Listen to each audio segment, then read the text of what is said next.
La section qui suit, appelée Mapping des champs produits, est extrêmement importante. Cette section permet en effet de choisir les champs dans lesquels on peut chercher du texte. Elle permet également de choisir les champs qui seront utilisés comme facettes de filtrage lors de l'affichage des résultats. Et enfin, elle permet de choisir les champs utilisés pour trier les résultats, donc appliquer les problématiques de merchandising aux résultats du moteur de recherche. Les attributs standards de Magento, comme les liens, les catégories, les prix, les quantités, sont automatiquement pris en compte, vous n'avez rien à faire. Les mécanismes de définition des promotions de Magento sont eux aussi automatiquement pris en compte. Ainsi, si vous définissez un prix spécial pour un produit donné, le prix spécial sera automatiquement utilisé par le moteur et on peut appliquer à ce type de produit une mise en avant spécifique par l'application d'un critère de tri qui est appelé promotion. Nous verrons l'exemple un petit peu plus loin. Détaillons ensemble les 3 principales familles d'attributs sur lesquelles nous allons travailler. La première famille d'attributs s'appelle les attributs qu'on va indexer en plein texte. On pourra chercher le texte présent dans ces champs. Ils sont présents entre le champ désignation et mots-clés.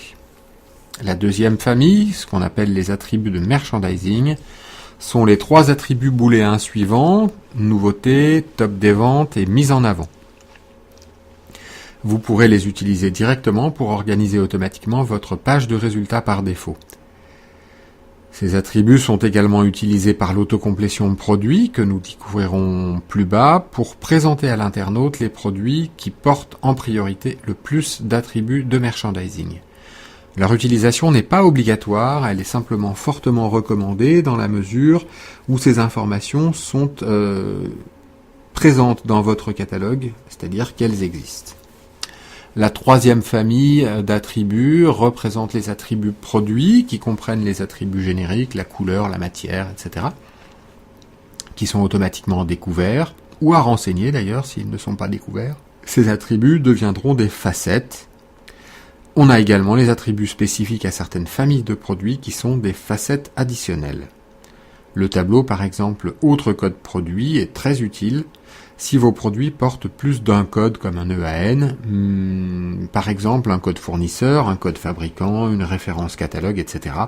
Ces codes feront l'objet de traitements particuliers pour tolérer les erreurs de saisie de référence ou encore les références partielles. Les facettes additionnelles, donc la zone facette additionnelle, permet d'envoyer à FSAdStore des attributs produits qui n'existent pas par défaut dans notre modèle de données. Il s'agit d'adapter le moteur aux spécificités de vos familles de produits.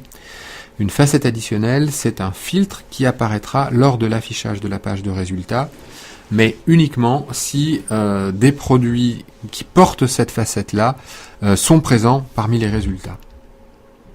Quand on choisit d'activer l'autocomplétion pour cette facette additionnelle, on demande au moteur de faire apparaître les valeurs de cet attribut dans l'autocomplétion proposée aux internautes.